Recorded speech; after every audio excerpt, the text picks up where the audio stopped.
చతుర్వేద భాష్యము పార్థసారథీయము అనే పేరుతో ఈ పుస్తకాన్ని 2014 సంవత్సరంలో రాయటం జరిగింది. దాన్ని ముద్రణలు వేసుకుంటూ ఇప్పుడు ఇదని చతుర్థ ముద్రణ, అంటే 4వసారి పడినటువంటి ప్రింటు. ఇది పార్థసారథీయము అనే పేరుతో ఇప్పుడు ఒకటే పుస్తకంగా బయటకు వచ్చింది. గతంలో దీన్ని 4 వాల్యూమ్స్గా ప్రింట్ వేశాం. ఇప్పుడు దీన్ని ఒకటే వాల్యూమ్గా ప్రింట్ వేయడం జరిగింది. ఇక ఇందులో మొట్టమొదటిలో వివిధ రకాలైనటువంటి విషయాలు, విషయ పరిచయము అనే పేరుతో రాశాం. అంటే వేదం అంటే ఏమిటి, వ్యాసుడు వేదాలని ఎందుకు విభజించాడు, వేద విభజన చేయకముందు వేదాలు ఎలా ఉండేది, వేద విభజన చేసిన తర్వాత 4 రకాలైనటువంటి వేదాలు అయినాయి కదా, ఈ వేదాలు గురు శిష్య పరంపరగా ఏ రకంగా బహుళ ప్రచారం పొందినాయి, ఇలాంటి విషయాలన్నీ కూడా చెప్పాం. ఆ తర్వాత వేదంలో అనేకమైనటువంటి శాఖలు ఉన్నాయి. ఈ శాఖలు అనేవి ఎలా వచ్చాయి, ఎందుకు వచ్చాయి అసలు ఈ శాఖలు, ఈ విషయాలన్నీ కూడా కూలంకుషంగా చర్చించడం అనేది జరిగింది. ఆ తర్వాత వేదానికి స్వరం అనేది అవసరమా, ఘన అంటే ఏమిటి, క్రమాంతం అంటే ఏమిటి, ఇలాంటి విషయాలు చెప్పాం.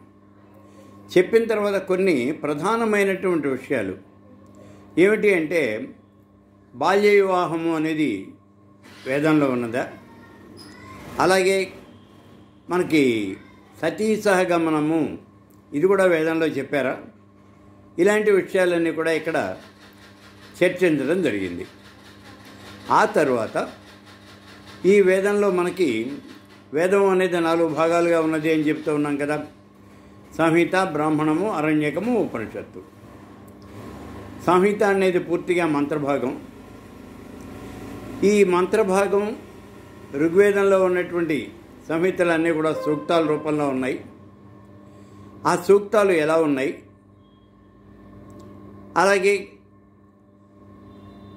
బ్రాహ్మణాలు, ఈ బ్రాహ్మణాల్లో ఏం చెప్పారు, యజ్ఞయాగాది క్రతువులు ఎలా చేయాలన్నారు, అసలు యజ్ఞయాగాదులు ఏ రకమైనటువంటి యజ్ఞాలు యాగాలు చేశారు, అశ్వమేధము, రాయసూయము, పౌండరీకము, ఇలాంటి యాగాలు అన్నీ చేశారు కదా, వీటి యొక్క వివరాలు ఏమిటి, అలాగే అరణ్యకాలు అంటే ఏమిటి, ఉపనిషత్తులు అంటే ఏమిటి, ఉపనిషత్తులు కూడా అసలు వేదాలేనా, ఉపనిషత్తులు ఎన్ని ఉన్నాయి, మొత్తం వేదానికి 1180 శాఖలు ఉన్నాయి అని చెప్పుకున్నాం మనం. అంటే 1180 ఉపనిషత్తులు ఉన్నాయన్నమాట. ఈ 1180 ఉపనిషత్తుల్లోనూ మనం చదవదగ్గవేమిటి, 108 ఉపనిషత్తులు మాత్రమే మనం చదవాలి అన్నారు. ఆ 108 ఉపనిషత్తులు కూడా ఈ గ్రంథంలో కూలంకుషంగా ఇవ్వడం జరిగింది. 108 ఉపనిషత్తులు వచన రూపంలో ఇందులో మనం చెప్పడం జరిగింది. ఇలా మొత్తం వేదాల మీద రాసినటువంటి పుస్తకం ఇది ప్రపంచ రికార్డు సృష్టించినటువంటి పుస్తకం ఈ చతుర్వేద భాష్యం. ఇది మొత్తం 1850 పేజీలు ఉంది, ఒకటే వాల్యూమ్. గతంలో దీన్ని 4 వాల్యూములుగా వేసాం. అలా వేస్తే కొంచెం ఇబ్బందికరంగా ఉన్నది అని ఒకటే వాల్యూమ్గా ఇప్పుడు దీన్ని ముద్రించడం జరిగింది. ఇదిగో ఇప్పుడు మీరు చూస్తున్నదంతా కూడా ఇది పుస్తకం యొక్క కవర్ పేజీ. ఇక ఆ పుస్తకం యొక్క వెన్ను చూడండి, ఇది పుస్తకం యొక్క వెన్ను. చతుర్వేద భాష్యము పార్థసారథీయము, దీని వాల్యూ వచ్చి 1850 రూపాయలు. ఈ పుస్తకాన్ని మొన్న డిసెంబర్ 25వ తారీఖున మనం దీనికి ముందు రాసినటువంటి ఒక పుస్తకం ఉంది కదా, అదేమిటిది, ప్రస్థానత్రయం. ఆ ప్రస్థానత్రయాన్ని ప్రధానమంత్రి మోడీ గారికి, నరేంద్ర మోడీకి దాన్ని అంకితం చేయడం జరిగింది. ఆ పుస్తకాన్ని డిసెంబర్ 25వ తారీఖు 2023 సంవత్సరం డిసెంబర్ 25వ తారీఖున ఆంధ్రప్రదేశ్ బీజేపీ ప్రెసిడెంట్ శ్రీమతి దగ్గుబాటి పురంధరేశ్వరి గారు ఆ పుస్తకాన్ని ఆవిష్కరించారు.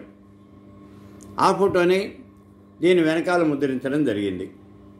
ఈ రకంగా 1850 పేజీల పుస్తకం ఇది. ఇది మార్కెట్లోకి వచ్చింది. చతుర్వేద భాష్యం. ఆసక్తి ఉన్నటువంటి వాళ్ళు దీన్ని చూడవచ్చును. అయితే ఈ కాపీలు ఎక్కడ దొరుకుతాయి అని అంటే రాచాబత్తుని స్వర్ణలత, స్మతృగామి పబ్లికేషన్స్, తెనాలి వాళ్ళ దగ్గర దొరుకుతాయి ఈ కాపీలు. ఎక్కువ కాపీలన్నీ కూడా మీకు ఆన్లైన్లోనే దొరుకుతాయి. షాపుల్లో దొరకడం కష్టం, ఆన్లైన్లో ఈ పుస్తకాలన్నీ దొరుకుతాయి. Cell phone number 9032802489. రాచాబత్తుని స్వర్ణలత 9032802489. వీళ్ళకి కనుక మీరు కాంటాక్ట్ చేసినట్లయితే మీకు ఆ పుస్తకాలు ఆన్లైన్లో పంపించడం జరుగుతుంది.